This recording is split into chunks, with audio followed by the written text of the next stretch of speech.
E interessante é ver pessoas simples fazendo coisas extraordinárias. Essa é a especialidade do nosso Deus, né? Ver as nossas crianças crescendo, aprendendo, tocando e aprendendo a ser um adorador. Não só um músico, não só um instrumentista, mas um adorador do Senhor. Então, para estar aqui na presença de Deus, junto com a igreja, existe um preço, e esse preço é de santidade. Isso faz toda a diferença, e é isso que o Senhor tem para as nossas vidas também, amém? Quem tem uma expectativa nessa manhã de receber uma palavra do Senhor? Eu tenho também, e eu espero que eu consiga passar, tanto para mim quanto para vocês, para que a gente venha a ser edificado por Ele, não por aquilo que eu acho. Então, que a palavra venha a ser esse divisor nas nossas vidas. E eu peço ao Senhor que a gente venha abrir os nossos corações, que Ele venha abrir os nossos corações, para que a palavra entre e venha fazer morada nas nossas vidas. Amém? Vocês têm um boletim na mão de vocês e tem um tema aí. O que está escrito? Qual que é o nome do tema? Lá em cima. Quem se acha jovem aí? Nossa, hoje tá cheio de gente jovem, né? O bom é que a palavra serve de espelho para a gente vai poder discorrer na palavra, e daí no final, daí você vai falar, será? Será que eu sou jovem? Ou eu quero ser jovem? E quando a gente fala de alma, a gente fala de sentimento, e muitas vezes os nossos sentimentos nos traem, os nossos sentimentos nos bloqueiam de receber aquilo que o Senhor tem para as nossas vidas. Amém? Vamos ler comigo o versículo base que está em Josué 14, 10, 14, 10b e 11. Vamos junto? Já agora...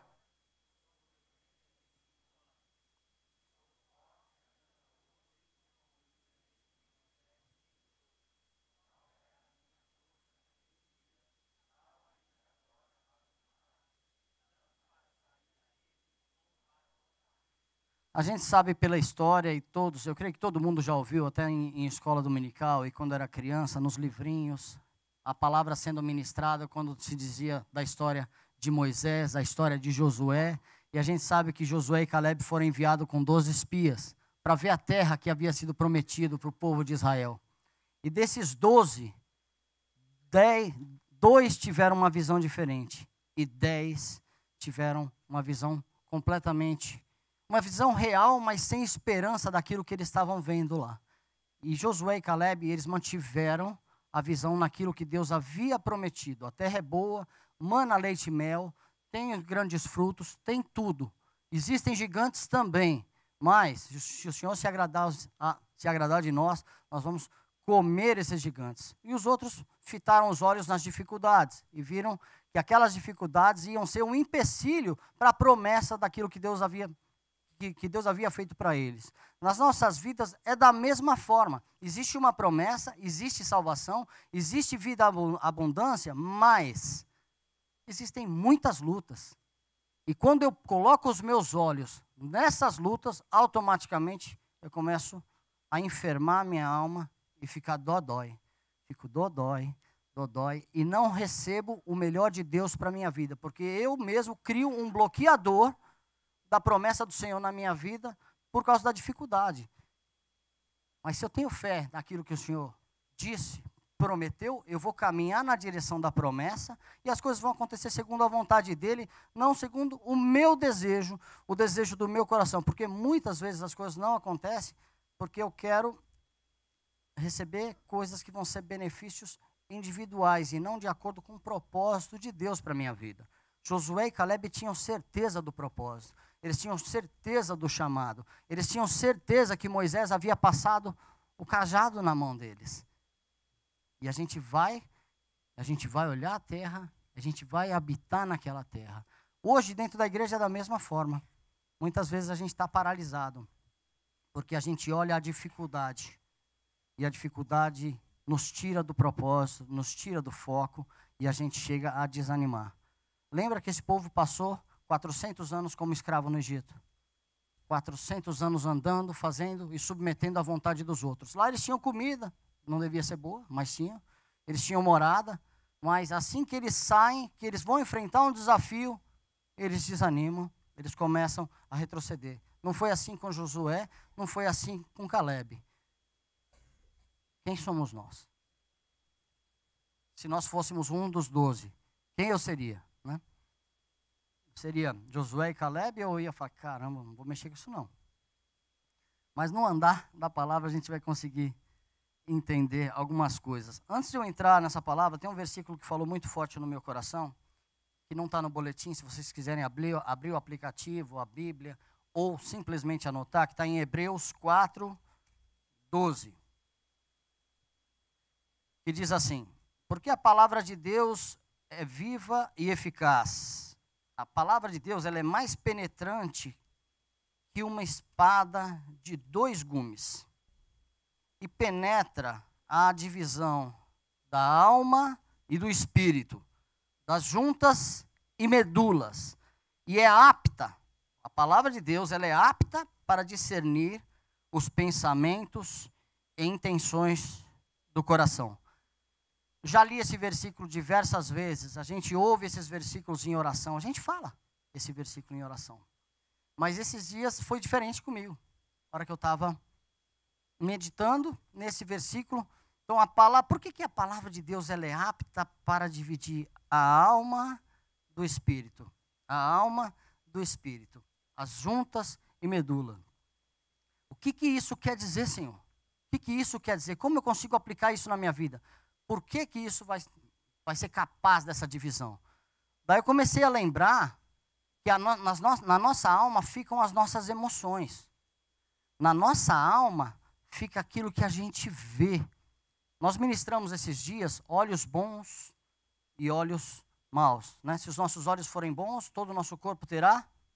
Se os nossos olhos forem maus, nosso corpo será.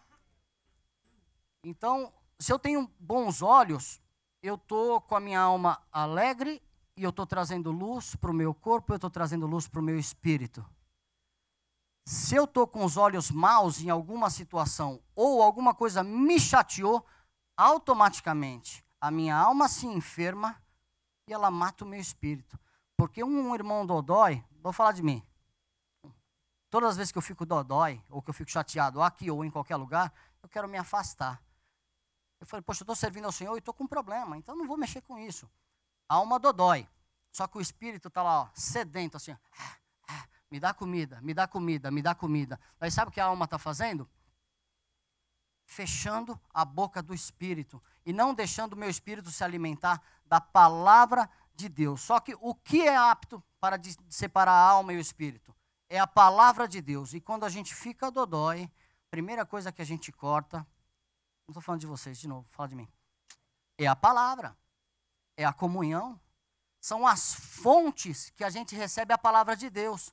Então, em nome de Jesus, que hoje, nessa manhã, nesse tempo que a gente vai passar junto, que a palavra de Deus seja poderosa nos nossos corações, para tirar os nossos dodóis de alma, os nossos sentimentos de alma à parte, para que o Espírito possa ser ministrado diretamente pelo Espírito Santo de Deus através da palavra. Amém? Então, que a gente venha tirar tudo aquilo que é uma barreira. Uma alma enferma é uma boca fechada, mata o espírito de inanição. A gente não recebe. Então, em nome de Jesus, que a gente venha hoje, através da leitura da palavra, da ministração da palavra de Deus, não do que o Márcio fala, não, do que está na palavra, que a gente venha colocar nossa alma de um lado, nosso espírito do outro, daí a gente vai receber de Deus, e aquilo que a gente receber de Deus vai ser necessário e vai ser suficiente para ministrar nossa alma dodói e a gente receber cura.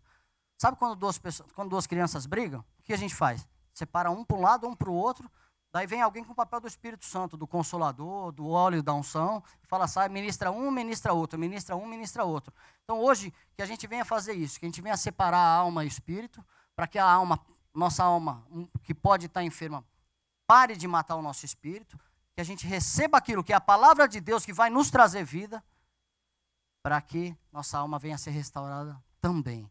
E uma alma restaurada, existe um dito que os olhos, como é que é? Da alma, como é? A janela da alma, os olhos são a janela da alma. Baseado nesse versículo de olhos bons e olhos maus. Se eu estou enfermo, tudo que eu olho é ruim. Eu trago morte para a minha vida sem saber. Com raiva do outro, eu trago morte para a minha vida. Se eu estou bem, eu posso estar com raiva do outro. Eu trago luz para a minha vida e vou lá e perdoo meu irmão. Vou lá e libero o perdão e falo, poxa, existe um propósito maior. O que aconteceu com Josué e Caleb aqui, eles tinham uma visão do propósito para a vida deles. Eles não tinham uma visão que eles caminharam 40 anos no deserto, junto com um povo que murmurava, e eles não murmuraram, eles continuaram sendo a mão de Deus na vida desse povo. E às vezes a gente fala, poxa, pisou na bola comigo, eu me afasto e vou para longe da presença de Deus. Josué e Caleb não. Eles foram aqueles que foram instrumentos de Deus o tempo todo. Em momento nenhum você virou um para o outro, tá vendo? A gente fez tudo direitinho, a gente foi lá, viu a terra é boa, mana, leite e mel, tem gigante, tem uva grande, tem de tudo. Mas agora esse povo aí pisa na bola e a gente está aqui igual escravo, rodando de novo aqui. Escravo não, peregrino, rodando, e não chegamos no objetivo por culpa da minha esposa. Não chego na presença de Deus por culpa do meu pastor. Não. Então, em nome de Jesus, que a gente receba, que a gente tenha a capacitação hoje, nesse dia, pelo menos por alguns momentos, de separar a alma do espírito através da palavra. Quando a palavra vai entrando, que a gente venha até essa separação. Amém? Vocês recebem? Que a palavra de Deus venha passar nos nossos corações, trazendo cura e nos capacitando para um propósito maior. Amém? Que é de Deus sobre as nossas vidas. Juventude da alma. Nós somos novos ou velhos, né? Eis, agora, o Senhor me conservou em vida, como prometeu. 45 anos há desde que o Senhor falou essa palavra a Moisés, andando em Israel ainda no deserto. E, já agora, sou de 85 anos. Estou forte ainda como no dia em que Moisés me enviou. Qual era a minha força naquele dia, ainda tal agora para o combate. Tanto para ir, quanto para voltar. Ou seja, ele já era um tiozinho de 85 anos, né? Eu já cheguei quase nessa metade aí. Não, já passei da metade, estou com 45. E eu confesso que já tem alguns defeitos técnicos, tem vários recalls que a gente tem ido fazer. Agora, você imagina ele, o estado de espírito dele era tão grande, com uma alma tão clara, que ele falou, estou com 85 anos, estou aqui preparado para ir para a batalha e voltar. Ele não falava assim, eu vou lá, vamos ver o que dá, né? Você já falou essa frase? Ó, você foi enviado para isso, eu vou lá, vou ver o que dá. Não é isso não. Eu vou lá e vai dar certo, porque Deus prometeu. Eu vou ir e vou voltar. Né? Então ele ainda tinha esse estado de espírito. Agora, pois, dá-me esse monte que o Senhor falou naquele dia, pois naquele dia eu ouvia que lá estavam os anaquins e grandes e fortes cidades. O Senhor, porventura, será comigo para os desapossar como prometeu. Então ele sabia que ele ia lá e ele ia cumprir a promessa do Senhor. Ele ia lá, ele ia tirar esse gigante, ele ia tirar essa cidade fortificada, porque existia a promessa do Senhor. O exercício da fé nas nossas vidas, ele é constante. Ele tem que ser constante. Se não for, a gente vai submergir. A gente vai voltar para ter aquela alma enferma e a gente vai paralisar novamente. Porque a palavra de Deus é... Oh, não, isso aqui eu já li.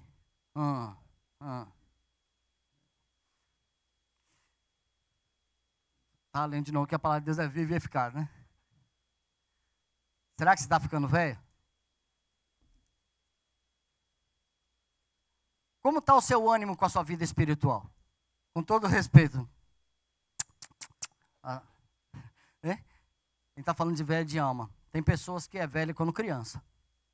Tem pessoas que são jovens quanto adulto. Quantos velhos crianças você conhece? Quantos? Eu não gosto de ficar pedindo para perguntar por irmão do lado, não, mas pergunta hoje aí. Você é velho? De espírito? Você é velho de alma? Você é velho de alma? Você murmura muito? Hein, Zilmar? Não, Zilmar.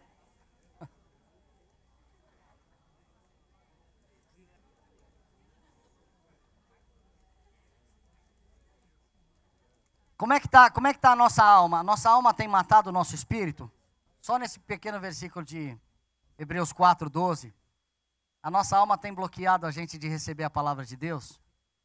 Quais são as fontes de palavra de Deus que vocês entendem que existe nas nossas vidas? A fonte da palavra de Deus é a própria palavra, é o louvor, é a palavra do nosso, a palavra de Deus dita através da boca do nosso irmão. Não vamos matar essas fontes. Não vamos matar essas fontes, que tudo isso nos leva para um lugar de velhice da alma. E não chega nem a ser a velhice espiritual, porque a gente envelhece e nunca amadurece. Como que eu posso nascer de novo, não amadurecer e envelhecer?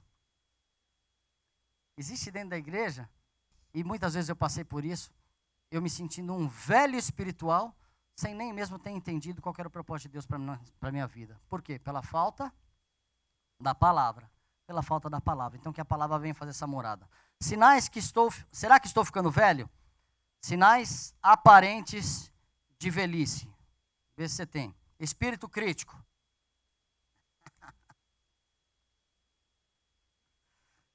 Com respeito, viu? Com respeito. Sinais aparentes de juventude. Discernimento espiritual. Sinais aparentes de velhice. Desânimo e pessimismo. Sinais aparentes de juventude. Fé e otimismo. Sinais aparentes de velhice. Murmuração. Quem já murmurou hoje? Não levanta a mão, não. Hoje é domingo, eu tenho que acordar cedo. Pô, de novo eu vou para a igreja. Se eu não for, o Márcio me liga, né?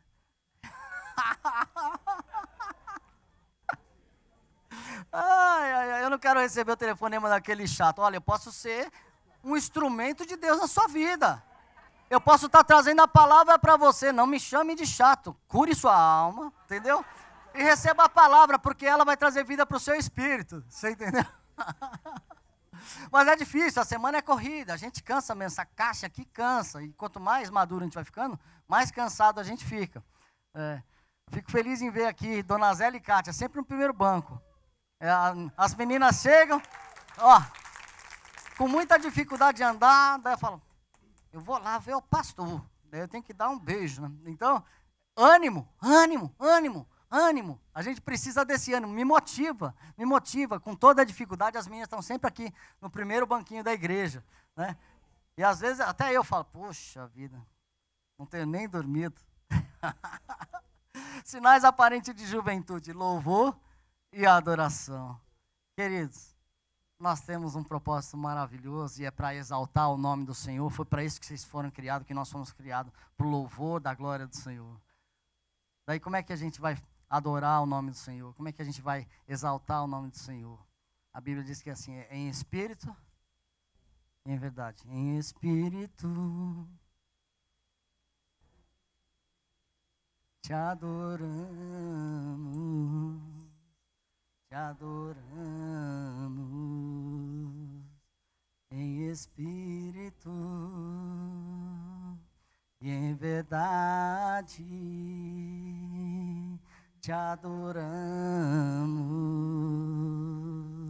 te adoramos, Rei dos reis e Senhor, te entregamos nosso viver, Rei dos reis e Senhor, te entregamos nosso viver, pra te adorar, ó Rei dos reis, foi que eu nasci, ó Rei Jesus, meu prazer é te louvar, meu prazer é estar nos átrios do Senhor, meu prazer é viver na casa de Deus, onde flui o amor. Glória a Deus! Esse tem que ser o nosso coração. como que eu consigo viver na casa de Deus sem ficar o dia inteiro dentro da igreja? Nós já somos o tabernáculo do Altíssimo, por onde nós passarmos. Mas se a gente tiver essa consciência, por onde a gente passar, a gente vai viver na presença do Senhor. Agora, se eu não tiver essa consciência, por onde eu passar, eu vou viver aquele momento complicado e vou trazer aquilo para mim, porque os meus olhos ainda estão maus. São olhos bons para as nossas vidas, para que a gente venha fluir na presença do Senhor. Amém? Louvor e adoração. Isso é para jovem. Espírito crítico, Números 13, 27. Relataram a Moisés e disseram: fomos à terra que nos enviaste e verdadeiramente mana leite e mel. Este é o fruto dela. 28. O povo, porém, que habita nessa terra é poderoso e as cidades muito grandes, fortificadas. Também vimos ali os filhos de Anak. Sempre tem um porém no espírito crítico. Como é que foi o culto? Foi bom, porém, né? Como é que foi a reunião de ontem à noite na casa do irmão, o churrasco? Foi bom também, mas o cara tirou toda a gordura da picanha. E eu gosto de um pedaço de picanha. Isso é característica do espírito crítico. A gente precisa, ou falou, a carne estava nervosa, tinha muito nervo. Então, isso é uma característica, isso está no nosso espírito, isso está entranhado na nossa alma. Então, que a cura, que o bálsamo do Senhor venha sobre a nossa alma, para que a gente venha ter a liberdade de deixar o nosso espírito fluir. Acima de tudo, nós somos seres espirituais. E se a nossa alma está enferma, nosso espírito está sequinho.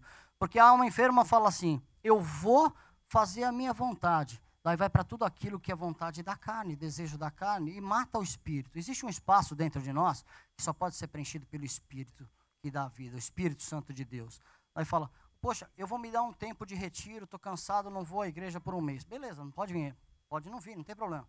Ou não vou me relacionar por um mês, não tem problema. Mas vai buscar a presença do Senhor, vai ler a palavra, que a palavra vai fazer a leitura. Agora, se eu simplesmente me distancio, eu simplesmente estou morrendo, estou secando mesmo, fico esturricado. Tanto é que quando a palavra vai bater, ela vai bater e voltar. E a gente se torna um sujeito crítico. Quanto mais distante da palavra e dos irmãos, mais crítico a gente fica. Então, eu sou crítico, viu? Não balança a cabeça não, Lu. Eu sou crítico. E quem não é? Mas o Senhor está tratando da minha vida, para que eu seja, né, liberto, né, Nilka? Isso, tem algumas pessoas que oram por mim nesse sentido, para que eu mude. Eu vou mudar.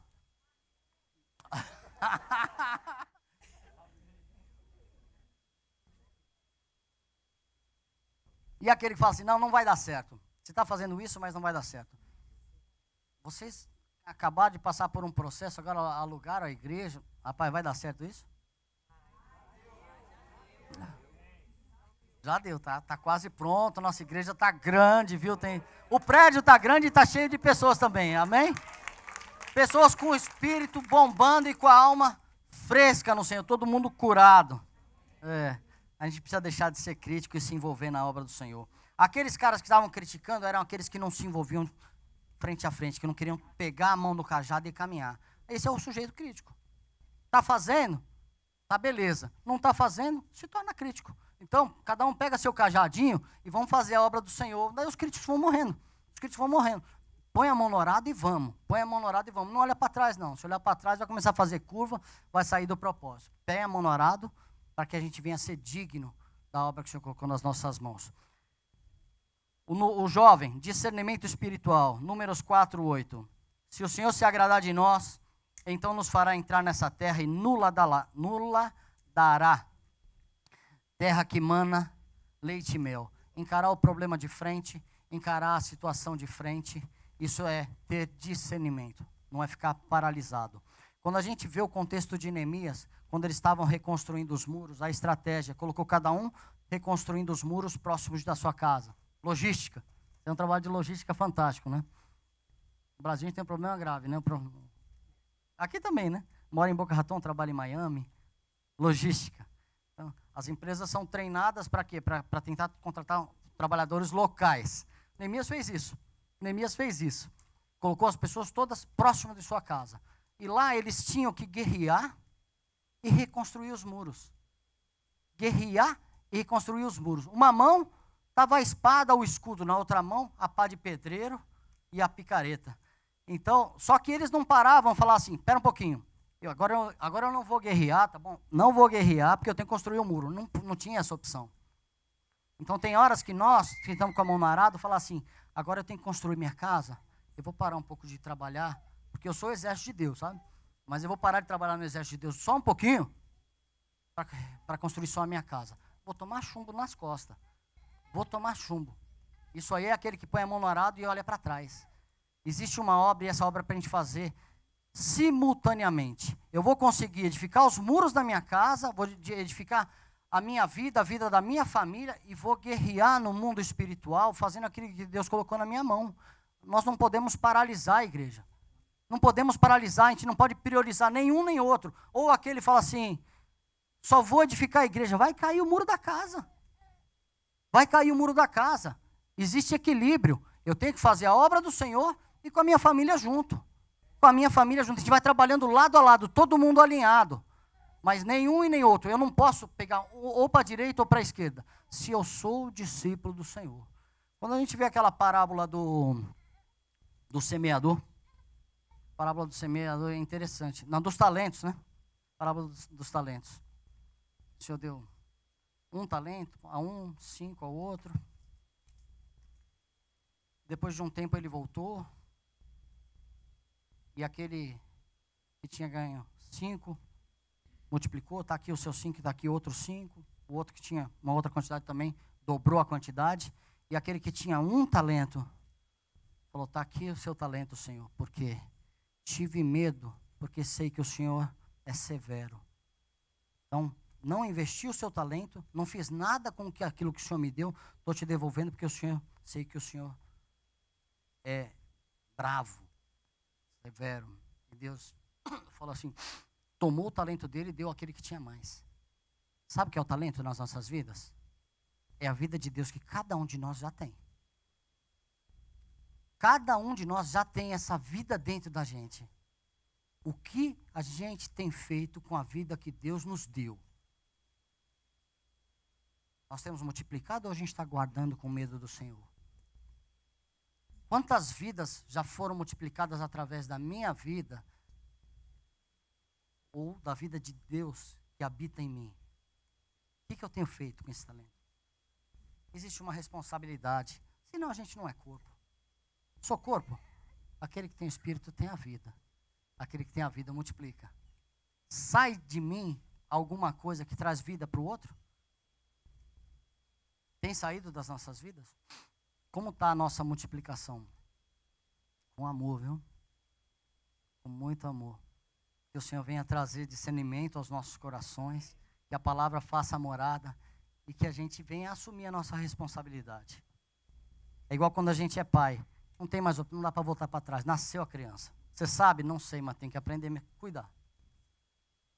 Hoje nós somos filhos e Ele nos chamou para sermos pais de multidões. Eu serei, né? Pai de multidões. Mas se eu não estou pegando meu talento, não estou conseguindo multiplicar nem na vida da minha esposa, nem na vida do meu esposo, meu filho olha para mim e fala assim, não quero servir teu Deus por causa do seu estilo de vida. Mas Deus é bom, viu? Deus é bom. A gente precisa de discernimento espiritual. E o ponto 2 é vencer o desânimo. Não, desânimo e pessimismo ainda não é a solução não, ainda é o problema. Porque essa é a característica do velho de alma. Desânimo e pessimismo, preenche aí.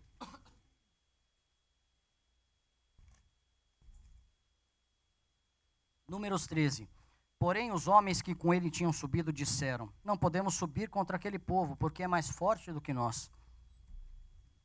E diante dos filhos de Israel, infamaram a terra que haviam espiado, dizendo, a terra pelo meio da qual passamos a espiar é terra que devora os seus moradores, e todo o povo que vimos nela são homens de grande estatura. Também vimos ali gigantes, os filhos de Anak, que são descendentes de gigantes. E éramos aos nossos próprios olhos como gafanhotos, assim também como éramos aos seus olhos. Isso são enigmas interiores que tem dentro da gente que a gente não se sente capaz. Se Deus falou, pode caminhar. Se Deus falou, pode entrar, mete o pé na água que o mar vai se abrir. Se não abrir, a gente vai andar por cima das águas.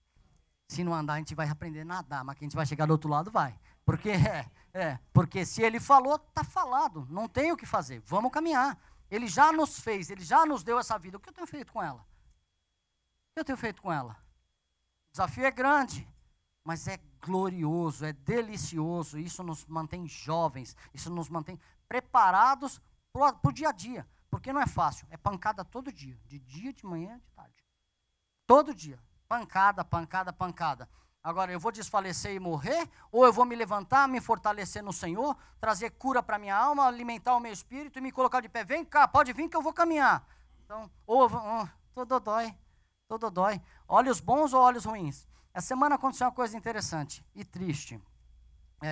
Meu filho trabalha comigo e ele teve um pequeno acidente com a máquina e cortou o braço. Fez um corte no braço.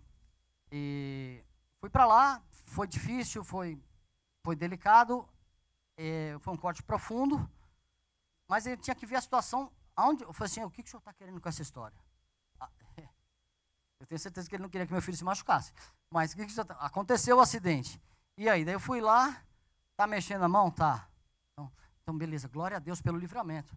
Né? E se não tivesse mexendo a mão? Glória a Deus também pelo livramento, ainda deu o braço. Mas tá amarrado em nome de Jesus. Só que a gente tem que ver a situação, não só, meu filho, olha, não posso fazer nada, meu filho machucou o braço, ou eu machuquei o braço. Não, mas até ele estava lá, pô, pai, tá tudo bem, me acalmando.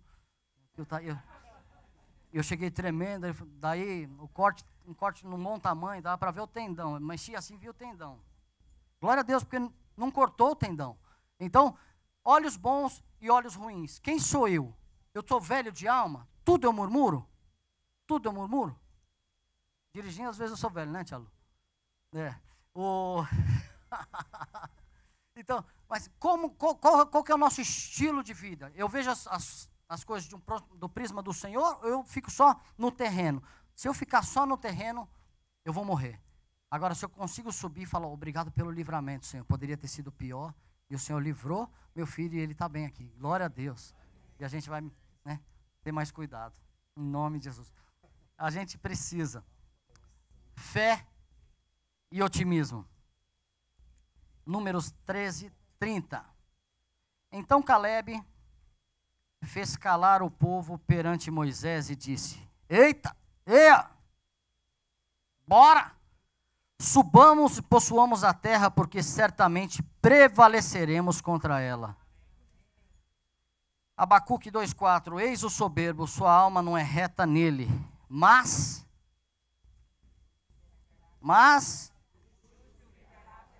o justo viverá pela fé. Quando a gente lê em Hebreus que sem fé é impossível agradar a Deus, é uma verdade nas nossas vidas. Eu falo bastante sobre isso, porque eu ministro muito a minha alma. Enquanto eu não tiver fé, eu não vou agradar a Deus. E se eu não agrado a Deus, eu não venço. Se eu não agrado a Deus, eu não ministro meu espírito. E se eu não ministro meu espírito, eu alimento a minha alma. Dodói e velha. Dodói e velha. Vamos rejuvenescer? Quem quer rejuvenescer aí?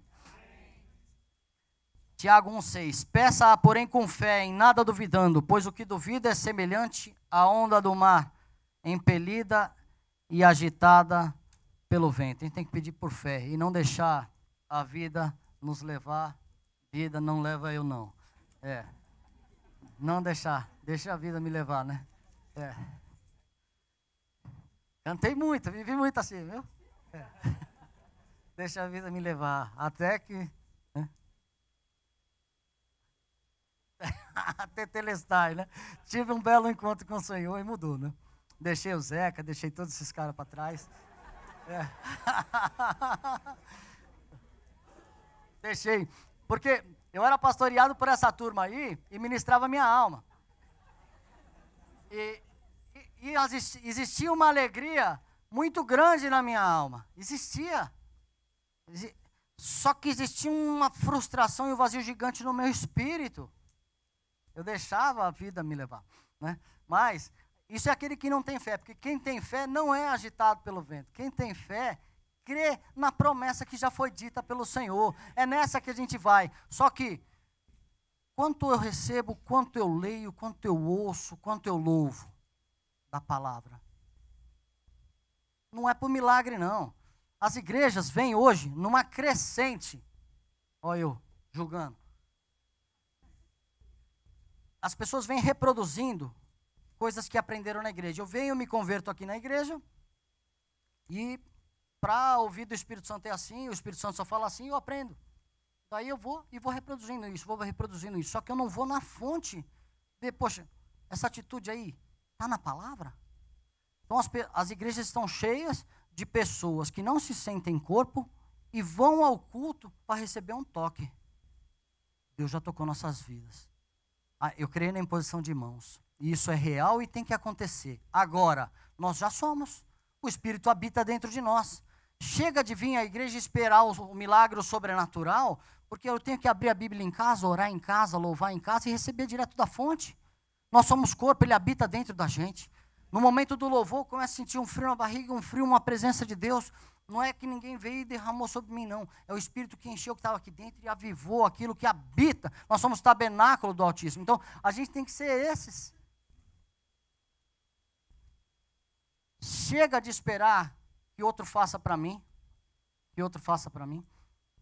Eu lembro quando eu entrei na academia, eu falei, já entrei na academia, já comecei a me sentir magro. Não dá vontade? Eu vou lá, vou pagar o Pilates, faz alongamento para mim. Nós somos esses, da geração micro-ondas.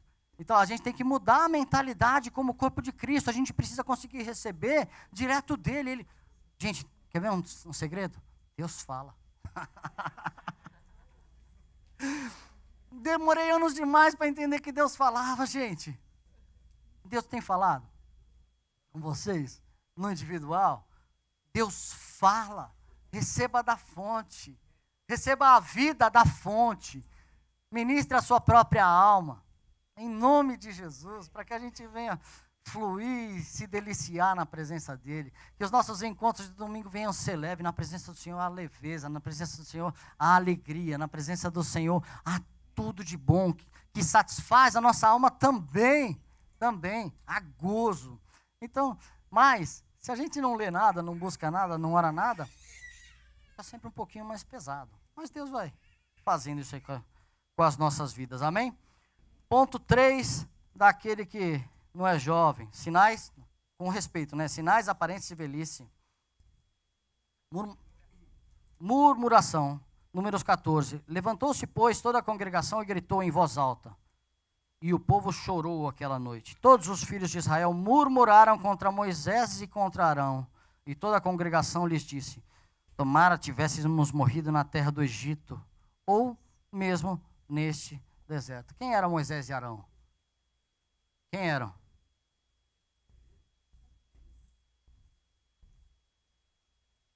Deus falava com eles, e eles iam liderando o povo. Deus falava com eles, eles iam liderando o povo.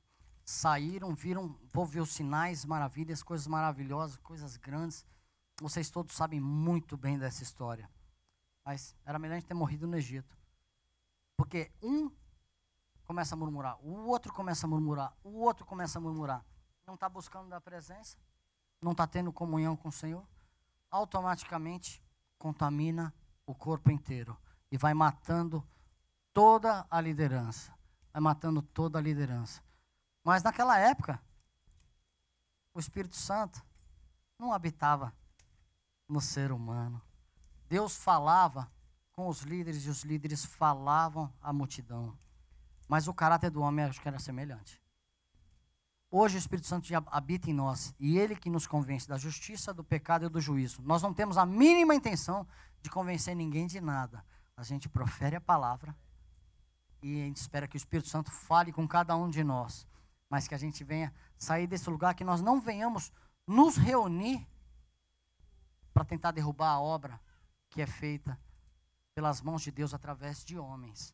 Que a gente venha se unir e falar o que precisa para que essa obra possa crescer. Como eu posso ajudar essa obra a crescer? É isso que o Senhor tem dado nas nossas vidas, matando a murmuração. E por que nos traz o Senhor a esta terra para cairmos à espada e para que as nossas mulheres e nossas crianças sejam por presa? não seria melhor voltarmos para o Egito? E diziam uns aos outros: levantemos um capitão e voltemos para o Egito. Ele ainda estava querendo criar um líder, né? Querendo criar um líder. Outro dia nós trouxemos uma palavra naquele contexto de que Moisés subiu para pegar as tábuas da lei e quando ele voltou, o pessoal já tinha nomeado um líder. Até o próprio Arão. Meu Deus do céu. Pegaram todos os despojos e fizeram um bezerro para adoração. O povo tem necessidade de adoração e o povo tem necessidade de andar junto com o líder, sabia? Sem a gente perceber. Fala, eu não ando com líder nenhum. Eu sou altamente autônomo e independente. Não é. Não é. A gente segue estilos, a gente segue modelos do mundo e da igreja. Do mundo e da igreja. Estilo de corte de cabelo, para quem pode. Estilo... né? Estilo de como se vestir. Existe a moda que dita a moda, né? O verão e o inverno da Europa dita a moda para o mundo. Né? A gente tem pessoas que a gente segue sem perceber. Daí segue Armani, segue as marcas. A gente segue sempre alguém. Mas o Senhor quer que a gente siga a eles. E que a gente pare de nomear líderes que não são líderes para Deus. E nós somos líderes para o Senhor. A começar dentro da nossa casa. Bom filho, bom marido, bom pai, a boa esposa. Amém? 1 Coríntios 10:10. Nem murmureis como algum deles murmuraram e foram com amor destruídos pelo exterminador. 3. Louvor e adoração. Preenche aí. Números 14. E Josué, filho de Num, e Calebe, filho de Jefoné, dentre os que espiaram a terra, rasgaram as suas vestes e falaram a toda a congregação dos filhos de Israel, dizendo: a terra pelo meio da qual passamos a espiar é terra muitíssimo boa. Se o Senhor se agradar de nós, então nos fará entrar nessa terra e nos dará. Terra que mana leite e mel. Tão somente não sejais rebeldes contra o Senhor, e não temais o povo dessa terra, porquanto, como pão, os podemos devorar. Retirou-se deles o seu amparo. O Senhor é conosco, não temais. Josué e Calebe se prostraram diante de Deus. Às vezes nós, na nossa autonomia, na nossa prepotência, falando de mim, tá? A gente acha que consegue fazer as coisas. Eles já foram ungidos, eles foram nomeados, eles foram enviados, líderes da congregação. Mas eles continuavam se prostrando diante de Deus. E daí clamando: nós vamos entrar e nós vamos comer eles como se fosse pão. Não existe líder espiritual, não existe pastor, não existe ninguém que possa fazer uma obra de Deus sem antes se prostrar diante do Senhor. Queria que vocês soubessem o quanto a gente chora. Isso não é para honra nossa. Não. E fala: Senhor, existe uma palavra e a gente vai falar para a igreja. O Senhor quer falar isso para a igreja? Como o Senhor quer falar isso para a igreja? Como a gente pode ser um instrumento do Senhor para levar toda essa igreja que está com a gente à terra prometida? O que eu tenho que fazer, Senhor? O quanto eu tenho que me prostrar diante de Ti para passar uma mensagem que o Espírito Santo vai falar com a Tua congregação e nós vamos chegar em Canaã. Não vai ser moleza lá não. Tem gigante para a gente derrotar. De todo que é tipo de gigante. Todo tipo de gigante, tem gigante. Mas, se o Senhor se agradar de nós, nós vamos entrar, assumir essa terra e a gente vai devorar eles, todos os gigantes, como se fosse pão. E a gente vai viver na presença do Senhor. E o que é isso para a vida do cristão? Que terra é essa? Tem uma terra difícil de ser conquistada. Sabe qual que é a terra? A terra do nosso próprio coração. Porque quando a gente entende, a gente consegue caminhar nessa direção e a gente aceita o chamado de ir fazer discípulo e a gente recebe com mudança de mentalidade a nossa nova identidade. Qual que é a nossa identidade? Quem nós somos em Cristo? O que eu estou fazendo sentado dentro de uma igreja? Para receber a bênção? Eu já falei e já ouvi muito. Eu vou lá pegar minha benção. Pegar a benção. Estou indo na igreja pegar a benção? Tá não. Benção.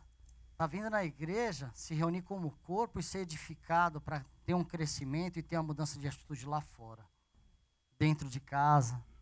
É isso que o Senhor tem para as nossas vidas. Um rejuvenescimento da nossa alma para nós cumprirmos o propósito dele. Todos os grandes homens da palavra foram contrariados e buscaram as forças no Senhor. Quando eu vejo Josué e Caleb se rasgando as vestes na presença do Senhor, tipo assim, Senhor, eu me rendo aqui, estou me fortalecendo aqui, e diante disso mesmo ele já ministra a congregação. Nós vamos comer esses gigantes como pão. Agora, se eles enfermam a alma naquele momento, a gente não ia estar lendo sobre eles 2.000 e tantos, 3.000 anos, não sei quantos anos passaram. A gente não ia estar falando sobre eles. Amém?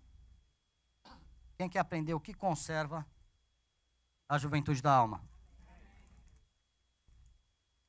Ponto 1. Confiar no Senhor. Isaías 40, 29 a 31. Faz forte ao cansado e multiplica as forças ao que não tem nenhum vigor. Os jovens se cansam e se fatigam, e os moços de exaustos caem. Mas, vamos ler comigo?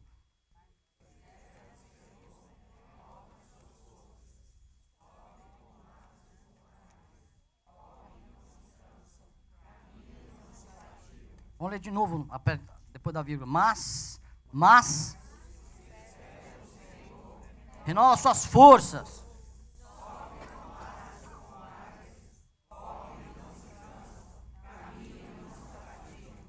Amém. Então, o que conserva a juventude da alma é confiar no Senhor. O que fez aqueles homens não quererem voltar para a terra prometida foi a falta de confiança na palavra de Deus.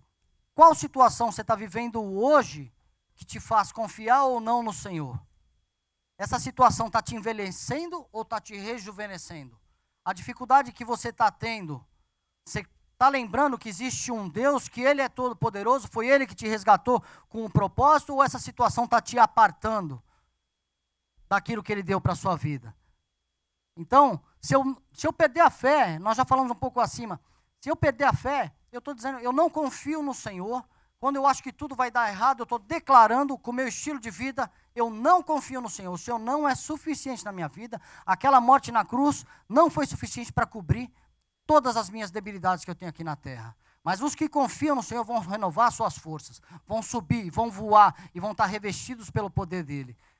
Quanto eu me prostro na presença do Senhor no meio da minha dificuldade? Qual é a minha primeira atitude quando eu recebo uma má notícia? Eu ligo para alguém, eu oro, eu choro, eu murmuro, né? Ou às vezes a gente recebe a má notícia, e se eu não oro e começo a reagir, a gente recebe a notícia é uma ação, automaticamente eu começo a reagir. Com qual fruto? Da carne ou do espírito? Da alma enferma ou um fruto espiritual? Vou orar e falar, o que o Senhor quer nessa situação? Eu ministro demais minha alma nesse sentido. Porque eu tenho mania, eu falava que eu era independente, né? Tenho mania de ser autônomo, de quero fazer, depois a gente vê como resolve. Depois a gente vê. Então, quando acontecia alguma coisa, eu queria já achar a solução com a força dos meus braços. E não é assim.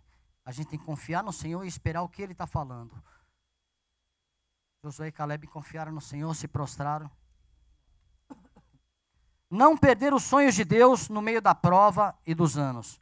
Entender que, em Eclesiastes 3:1 diz, tudo tem seu tempo determinado. Há tempo para todo propósito debaixo do céu. Tudo tem um tempo. E meu green card? E meu documento? E a minha cura? Tudo tem um tempo. E se não chegar, lembra da história que eu contei de Neemias? Eu vou continuar batalhando e edificando. Batalhando e edificando. Eu falo, a hora que chegar aquilo que eu quero, eu vou fazer a vontade de Deus. Não, não, igreja, em nome de Jesus, isso não venha a ser nosso estilo de vida. Nós vamos ser produtivos para o reino com luta e sem luta, com luta e sem luta, com luta e sem luta, aquela semente, aquele talento que está dentro da gente, a gente vai colocar para fora e esse talento vai trazer vida à vida de outros. Amém? Quem quer isso? Senhor, não ouve essa não. Quem quer pegar o talento da vida de Deus que está dentro? Eu não quero que vocês concordem com o que eu estou falando, não. Só estou fazendo um desafio para ver se o Senhor pega e conversa com vocês aí e resolve essa história. Ai, ai, ai. Josué 14, 12. Agora, pois, dá-me esse monte que o Senhor falou naquele dia, pois naquele dia ouviste que lá estavam os anaquins grandes e fortes cidades.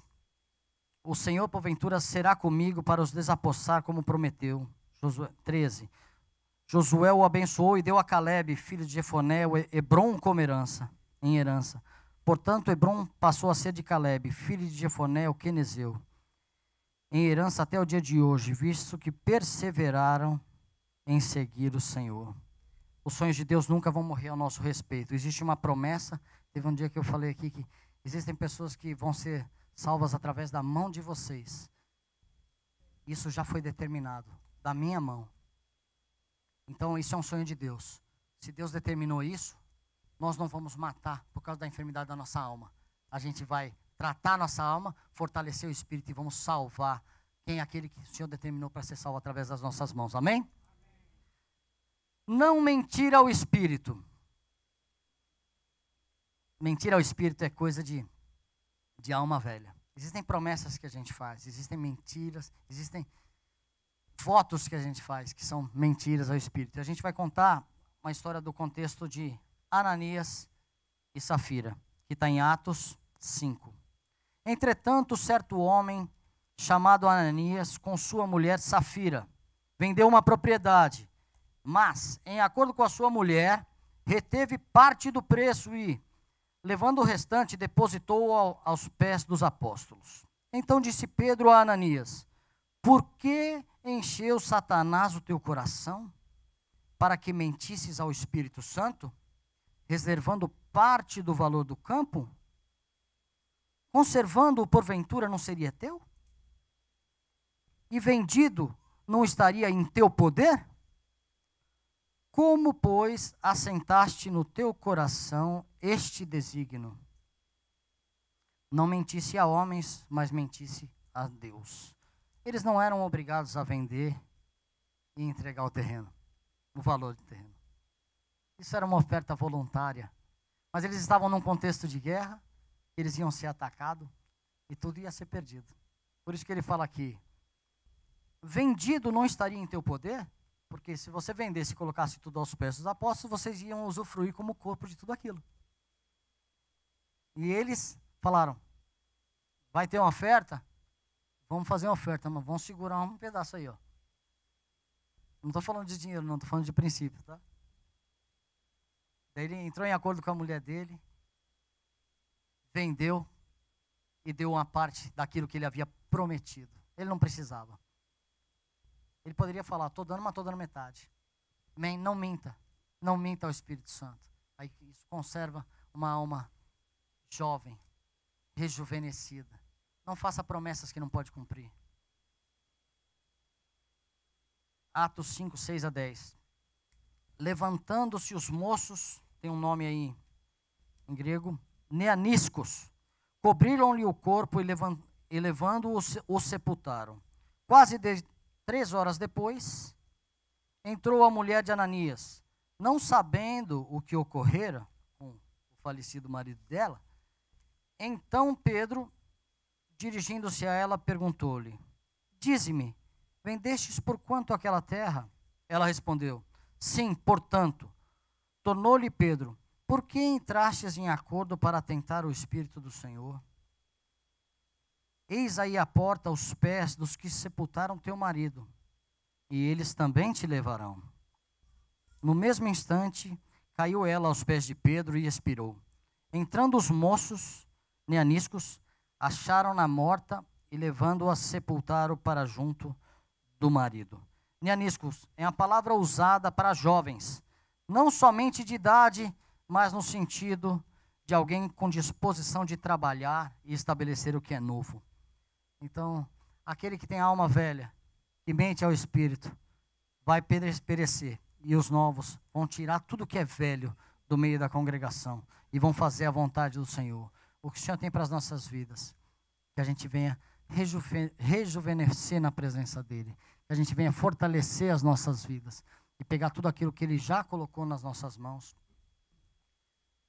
em prática. Vamos ficar de pé?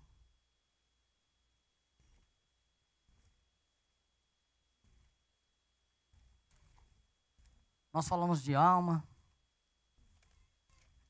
de espírito, de alma jovem.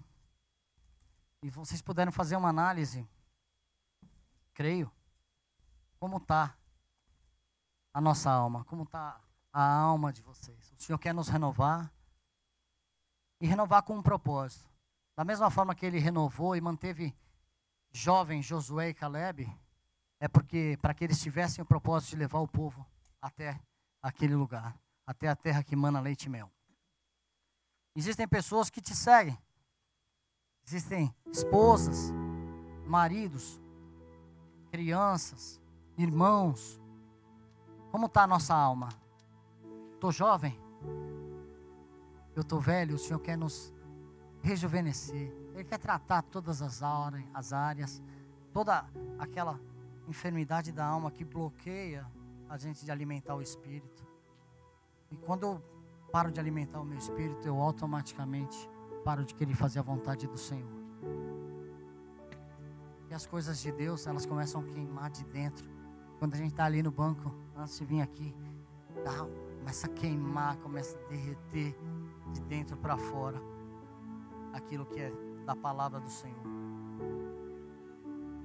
E essa velhice e esse estilo de vida tem levado muitas pessoas a estar completamente paralisado para aquele propósito que Deus colocou na vida dela. Vocês sabem, cada um de nós tem um propósito, e algumas circunstâncias nos levaram para alguns lugares complicados, mas não há nenhuma condenação para aqueles que estão em Cristo Jesus, que não andam mais segundo a vontade da carne, mas andam segundo a vontade do Espírito. Então não tem nada que possa nos acusar de nós sermos um instrumento do Senhor, de fazermos a vontade dEle. Às vezes nós não nos sentimos dignos de fazer a vontade do Senhor, mas quando a gente erra, pecado confessado é pecado perdoado, o sangue de Jesus nos cobre e nos livra de todo pecado, de toda acusação, e nós somos livres na presença do Senhor. Então, que esse engano do diabo, que acontece demais, de paralisar as pessoas por um erro que aconteceu. Nós vamos pecar diariamente, não pecados graves, mas pecados cotidianos, mas a gente se prostra diante do Senhor, se arrepende, pede perdão, e em momento nenhum a gente vai deixar de ser um instrumento, de ser um libertador, de ser uma pessoa que traz palavra de vida aos outros. Às vezes o engano do pecado bloqueia a nossa mente a ponto das pessoas não orarem pelo outro. O outro vem e conta uma situação delicada, a pessoa nem ora, porque fala, eu não sou digno. Mentira do diabo. Isso nos envelhece, isso nos entristece. Existe uma semente dentro das nossas vidas, e essa semente é uma semente de vida. E o Senhor quer nos rejuvenescer. O Senhor quer nos levar mais e mais para a presença dEle, para que a gente não fique mais paralisado. Nós temos murmurado, nós temos adorado. Eu sou otimista, eu sou pessimista, eu tenho fé. Qual tem sido a minha atitude? Se eu perguntar para minha esposa, qual é a atitude do mundo? Como que as pessoas me veem por onde que eu passo? Uma pessoa que traz a luz de Cristo, ou as circunstâncias me levaram para um lugar que me apagaram? Hoje eu não trago essa luz com clareza. Se nós somos corpo de Cristo, nós somos unidos, ligados, conectados, e o Senhor quer derramar sobre nós, sobre todos nós, para que a gente venha a ser revestido pelo poder dEle, para que a gente venha a ter essa alma jovem, e venha ministrar na vida de outros. Esse é o nosso chamado, igreja. Que a gente venha trazer a palavra a todos, cansados e oprimidos. Isaías 40 diz assim, 28. Não sabes, não ouviste que o eterno Deus, o Senhor, o Criador dos fins da terra, nem se cansa e nem se fatiga? Não se pode esquadrinhar o seu entendimento. O Senhor faz do forte ao cansado e multiplica as forças ao que não tem vigor nenhum. Eu quero fazer uma oração com quem quiser revigorar a sua vida, com quem quiser se revestir novamente e ter forças para guerrear contra todas as mentiras de Satanás, quando fala que você não é capaz, que você não pode, que um dia você se sujou. Você é livre na presença do Senhor, e o Senhor quer revigorar as nossas forças, porque Ele é o maior interessado nas nossas vidas, não para que a gente venha ter uma satisfação pessoal, mas para que a gente se entregue com o corpo. Enquanto a gente ministra esse louvor, eu quero orar com aqueles que querem ser revigorados pelo Senhor para cumprir o propósito nessa geração. Amém?